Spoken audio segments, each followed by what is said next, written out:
Everybody, it's Katie coming at you live from just outside St. Louis, Missouri on the Illinois side where we are getting dumped um, on snow right now. It's just pouring down. I don't know if the workday is going to be canceled.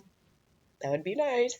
But more than likely, I'll probably see patients this afternoon because in home health, there's a pretty strict call out rule because folks who are homebound and have vulnerable health and social determinant status still need services even when, it's a holiday, weather. That can make for some interesting ethical considerations for social workers, nurses, PTs, OTs that work in that setting because there is often a lack of work-life balance. But we're going to touch on that. I want to really quickly go through themes. I'm not going to belabor these points too much more because we have put in every announcement, we being myself and Dr. Callum, the need for APA 7 citations and high-level graduate writing.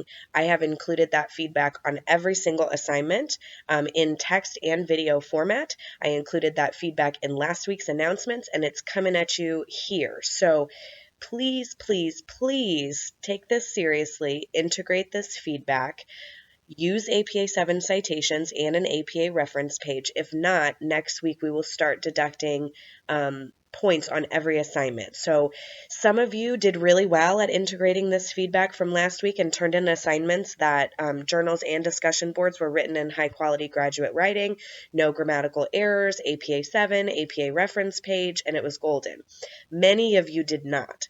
So I have a few concerns about that. I want to make sure that you all are able to view my feedback, because if you are not viewing my feedback, that would make sense why many of you are not integrating said feedback.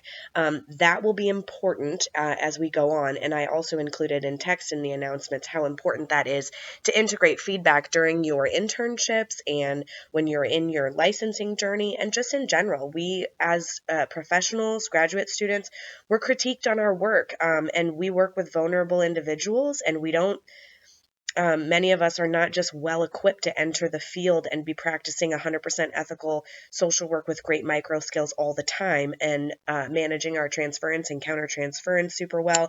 We need supervision, and during supervision, we will be critiqued, we will be provided feedback, and it is our responsibility, our ethical responsibility, to integrate that feedback, because if we are not prepared to be ethical practitioners integrating said feedback, we are not prepared to be clinicians to vulnerable individuals. So please, again, take this seriously. APA 7 citations, APA 7 citations, APA 7 citations on every assignment.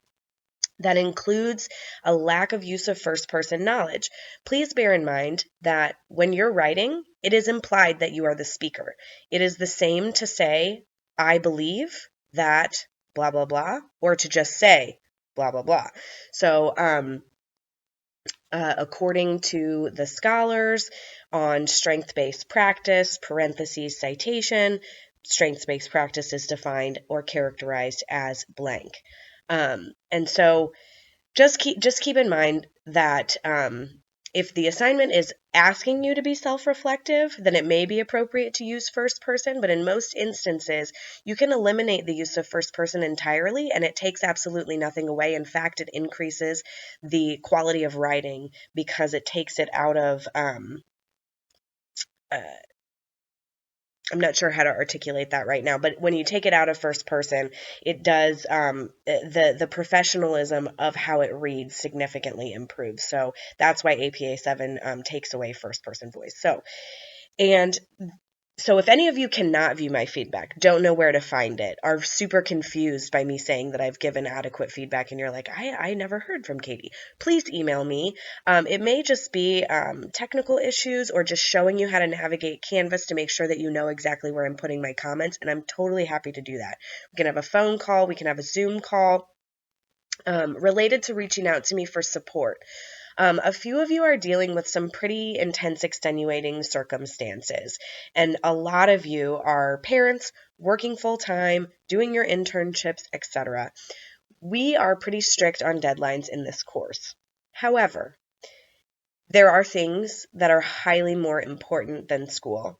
Family health, personal health, child behavioral issues at school. I mean, anything that pulls you away and helps you or makes you prioritize the people in your life as opposed to the work in your life, talk to me about that. I want to be supportive about that. I don't want to hold people accountable for assignments that they didn't get to turn in because their mom was in the ICU in a coma over the weekend or something like that. I mean, something that serious. Like, please, please talk to me. We want to support you guys through that. It is not appropriate and it is not an appropriate structure to be telling you all to practice self-care, but not give anything back to you all in terms of support.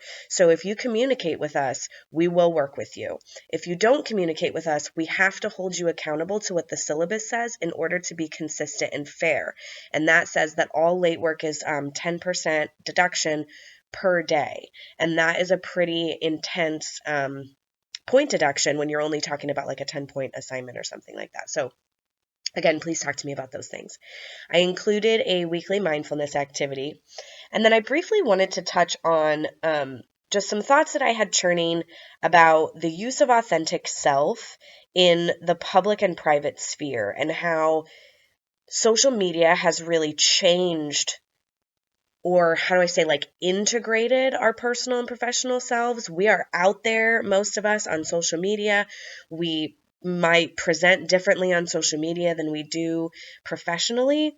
And honestly, this sounds kind of silly, but I'm thinking about this because of all this George Santos business. I mean, we have a politician who has fabricated many things seemingly about his life, was voted into office under those false pretenses. It is still representing the people of New York. And nothing that he has really ever said about his personal life has been true. This is pretty unethical, particularly when you're holding a public office. But it just got me thinking about all of the different facets of our identity and how we present ourselves. And, we've had a lot of like TikToks and videos of military personnel or police officers or social workers or other professionals who are held to a very high ethical standard and are in a serve and protect or an EMT type role, and they are responsible for working with some of our most vulnerable. What does it mean if somebody is living their personal life counter to the morals of their profession? What would it mean if in my personal life I did not agree with a lot of the morals of the social work profession? Maybe I held racist beliefs. Maybe I held sexist beliefs. Is that appropriate in the social work practice? I would say no. Absolutely not.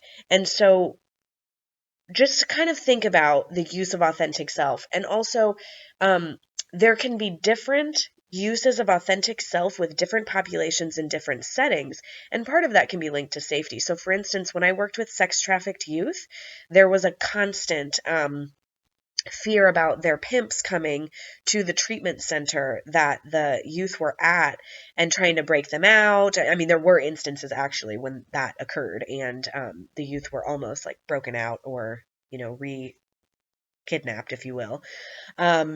And so, there were very few pieces of information that my supervisor told me was safe to disclose in that setting. And we called it the personal toolbox, the identity toolbox. And we would talk about in supervision what was okay to put in that toolbox. Where I lived, my specific neighborhood, not okay. My name was okay. The fact that I had a partner at home was okay. The fact that I had a child and a dog at home, that was okay. But different things about, what kind of car I drove, what I did in my free time, where I hung out, where I could be found, these kinds of things, not okay to disclose in that setting. Many things are not super appropriate to disclose in a clinical setting, but the use of authentic self can be helpful in some clinical interactions. I have found particularly when working with youth, because youth have that perspective of that, adults don't understand their struggle. So reminding them that you were also a teenager at times and made some not great decisions can kind of remove any barriers to their disclosures if they feel safe and like that you understand them and that you're not going to judge them. That can be helpful. But very deep personal information, traumatic experiences, a lot of those things are not okay for social workers to disclose to clients.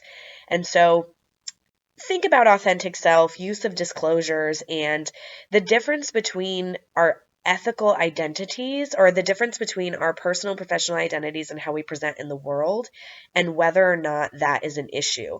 If you saw a video on TikTok or one of these social media platforms of a social worker expressing racist beliefs, berating somebody in the community, um, uh, anything like that. I mean, I'm finding a hard time being articulate because I don't know if you guys can hear, but I'm really not feeling well today. I've kind of been off and on sick since November. I'm on my second round of RSV, so I'm doing my best to engage in self-care. And my friend sent me this thing that said that we used to think that we had strong immune systems. It turns out we were just really good at staying away from 3-year-olds that sneezed directly in our eyeballs. And that's kind of where I'm at right now. So I apologize that I wasn't very articulate today. I'm doing my best. And if you guys want to talk about, or if you all want to talk about any of these topics, the difference between our professional and authentic selves and how we present in social media, whether or not that is of ethical consideration, I'm happy to talk offline.